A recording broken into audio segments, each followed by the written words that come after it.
Good morning students. Next మన topic వచ్చి Newton వలయాలను ఉపయోగించి ఏకవర్ణ కాంతి తరంగదైర్ఘ్యాలను కనుగొనటం అనమాట. అంటే మనం లాస్ట్ వీడియోలో న్యూటన్ వలయాలు చెప్పుకున్నాం. అవి ఏ విధంగా ఏర్పడతాయి, వెలుగు వలయానికి దాని యొక్క వ్యాసార్థం, అలాగే చీకటి వలయానికి దాని యొక్క వ్యాసార్థాలను మనం కనుగొన్నాం. సో ఇప్పుడు ఆ వ్యాసార్థాలను ఉపయోగించి వాటి యొక్క తరంగదైర్ఘ్యాన్ని, అంటే ఆ కాంతి యొక్క తరంగదైర్ఘ్యం, అంటే వెలుగు పట్టి యొక్క కాంతి తరంగదైర్ఘ్యం, అలాగే చీకటి పట్టి యొక్క తరంగదైర్ఘ్యాన్ని మనం కనుగొనటం అంటమాట. సో దీనికోసం మనం సేమ్ సమతల కుంభాకార కటకాన్ని తీసుకుంటాం. సమతల కుంభాకార కటకం ఎల్, అలాగే వక్రత వ్యాసార్థం మనం ఆర్ అనుకుంటాం. ఏకవర్ణ కాంతి తరంగదైర్ఘ్యాన్ని మనం లాంబ్డాగా, అంటే సమతల కుంభాకార కటకం, అలాగే వక్రతల వ్యాసార్థం, కాంతి తరంగదైర్ఘ్యం లాంబ్డా అని మనం అనుకుంటాం అన్నమాట. అయితే మనకు వచ్చింది కదా, ఇప్పుడు మనం ఏమంటున్నాం, వెలుగు మరియు చీకటి పట్టీల వలయాలు తీసుకుంటున్నాం కదా. సో ఇప్పుడు మనం ఓన్లీ చీకటి వలయానికి తీసుకుంటున్నాం. సో ఎన్ఓవ అలాగే ఎంఓవ చీకటి వలయాలకి, చీకటి వలయాల వ్యాసార్థాలు మనం ఏ విధంగా అనుకుంటారంటే, వలయాల వ్యాసార్థాలను మనం ఆర్ఎన్ అలాగే ఆర్ఎంలుగా తీసుకుంటాం అనమాట. వీటి వ్యాసార్థాలు ఈ విధంగా ఉంటే వాటి యొక్క వ్యాసాలను మనం డిఎన్ అలాగే డిఎంగా తీసుకుంటాం. అంటే చీకటి వలయాలకి ఎన్ఓవ ఎంఓవ చీకటి వలయాల వ్యాసార్థాలను మనం ఆర్ఎన్ ఆర్ఎం అలాగే వాటి యొక్క వ్యాసాలను డిఎన్ డిఎం అయినప్పుడు మనకి చీకటి వలయం యొక్క వ్యాసార్థం వచ్చింది. చీకటి వలయాల యొక్క వ్యాసార్థం మనకు తెలుసు కదా, ఏంటిది?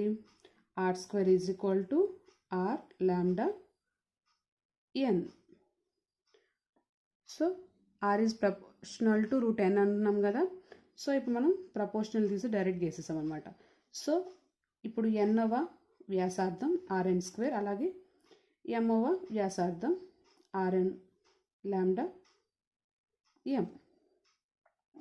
ఓకే, సో ఇప్పుడు మనం వ్యాసార్థం అంటాం. సో వ్యాసార్థం అంటే ఏమని చెప్తాం? వ్యాసార్థం అంటే వ్యాసం బై వ్యాసంలో సగ భాగాన్ని మనం వ్యాసార్థంగా తీసుకుంటాం. సో వ్యాసార్థం r = వ్యాసం బై 2. అంటే ఫస్ట్ ఎన్నో దానికి rn = dn/2, అలాగే ఎంఓ దానికి rm = dm/2గా తీసుకుంటున్నాం. ఓకే, సో ఇప్పుడు ఆల్రెడీ మనకి rn అంటే తెలుసు, అలాగే rm అంటే ఇది. సో కానీ ఇక్కడ మనకేముంది? rn² rm² ఉన్నది. సో ఇప్పుడు మనం స్క్వేర్ చేసినంతే వస్తుంది కాబట్టి rn² అంటే, సో dn d² n/4 అంటే ఎలా రాస్తాం మనం? ఇక్కడ ఈ రెండింటిని rn ప్లేస్లో మనం dn/2 ప్రతిక్షేపించాం. అంటే dn²/2 కాస్త 4 అవుతుంది. So 4 = r λ n. అలాగే ఏమో దానికి dm²/4 = r λ m. Okay, so ఈ రెండింటిని మనం మైనస్ చేస్తాం. అంటే dn²/4 minus dm²/4. So nλr minus r λ m. So λr = n minus m. So దీంట్లో మనకి ఏంటిది? dn² minus dm²/4 = λr n minus m. So దీని నుంచి మనం లాంబ్డా తీసుకుందాం. So lambda = dn² minus dm²/4 r n minus m. So ఇదే Newton వలయాల యొక్క ఏకవర్ణ కాంతి తరంగదైర్ఘ్యం ఇదనమాట ఫార్ములా. ఏంటిది మనకి ఇక్కడ? Lambda is equal to dn square minus dm square by 4r into n minus m.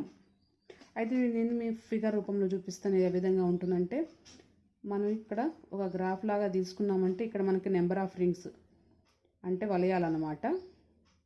So number of rings తీసుకుంటా, ఇక్కడ diameter అంటే వ్యాసం అనమాట. సో వ్యాసం ఇది మనకి ఇలా స్ట్రైట్ లైన్ వస్తుంది. సో మనం ఈ విధంగా తీసుకుంటాం. ఇది ఏమన్నా dm స్క్వేర్, ఇది dn స్క్వేర్. ఇక్కడ మనకి m n అంటే ఎన్ని రింగ్స్ అంటే ఎన్ని వలయాలు ఉన్నాయి, అలాగే వ్యాసం. మనం గ్రాఫ్ తీసుకుంటే మనకి స్ట్రైట్ లైన్ వస్తే ఆ స్ట్రైట్ లైన్లో మనకి mవ వలయం అలాగే nవ వలయాలను మనం తీసుకుంటాం అన్నమాట. అయితే ఇప్పుడు మనం ఏం చేస్తామంటే, మనకు మైక్రోమీటర్ సహాయంతో మనం ఏం చేస్తాం, వేరు వలయాల యొక్క వ్యాసార్థాలను మనం కనుక్కుంటాం అనమాట. అంటే అలా ఎలా కనుక్కుంటాం, దోషం లేకుండా వాటి యొక్క వ్యాసార్థాలను కనుక్కుంటే ఆటోమేటిక్గా మనకి వ్యాసం అనేది వచ్చేస్తుంది కదా. సో అలా అయితే ఇప్పుడు ఏమంటున్నామంటే వలయాల ఇప్పుడు అంటే మనం గ్రాఫ్ తీసుకున్నాం కదా. సో ఏ విధంగా ఉంది, వలయ సంఖ్య, వ్యాసాలు వర్గాలు మరియు వలయ సంఖ్యల యొక్క గ్రాఫ్ అన్నమాట. అంటే వ్యాసానికి అలాగే వలయం యొక్క సంఖ్యకు మధ్య గ్రాఫ్ గీస్తే మనకు అది మూల బిందువు నుంచి ఒక సరళ రేఖగా మనకి సూచిస్తుంది అనమాట. అయితే ఇప్పుడు ఈ గ్రాఫ్ నుంచి మనం ఏం తీసుకుంటామంటే dn స్క్వేర్ అలాగే dm స్క్వేర్ విలువలను అలాగే బాయ్స్ పద్ధతిలో ఉపయోగించి మనం వాటిని కొలిచి ఈ లాంబ్డా విలువలో ప్రతిక్షేపిస్తాం. ఇది మీకు ఎక్స్పెరిమెంట్ ఉంటుంది. ఐ మీన్ 4th సెమ్లో మనకి ప్రాక్టికల్స్ ఉన్నాయి కదా. సో ఆ ప్రాక్టికల్స్లో మనకి ఎక్స్పెరిమెంట్ మనం చేస్తాం, మనం అప్పుడు చూద్దరు మీరు. సో ఈ విధంగా మనకి dn స్క్వేర్ అలాగే dm స్క్వేర్ మనం గ్రాఫ్ నుంచి తీసుకుంటాం, లేదంటే డైరెక్ట్గా వాడు ప్రాబ్లమ్స్లో కూడా ఇచ్చేస్తాడు డైరెక్ట్గా. వ్యాసం ఇచ్చిన వ్యాసార్థం కనుక్కోవడం మనకి వ్యాసార్థం ఇచ్చినా మనం వ్యాసం తీసుకోవడం ఈజీగానే కాబట్టి ఆ విధంగా తీసుకుంటాం అనమాట.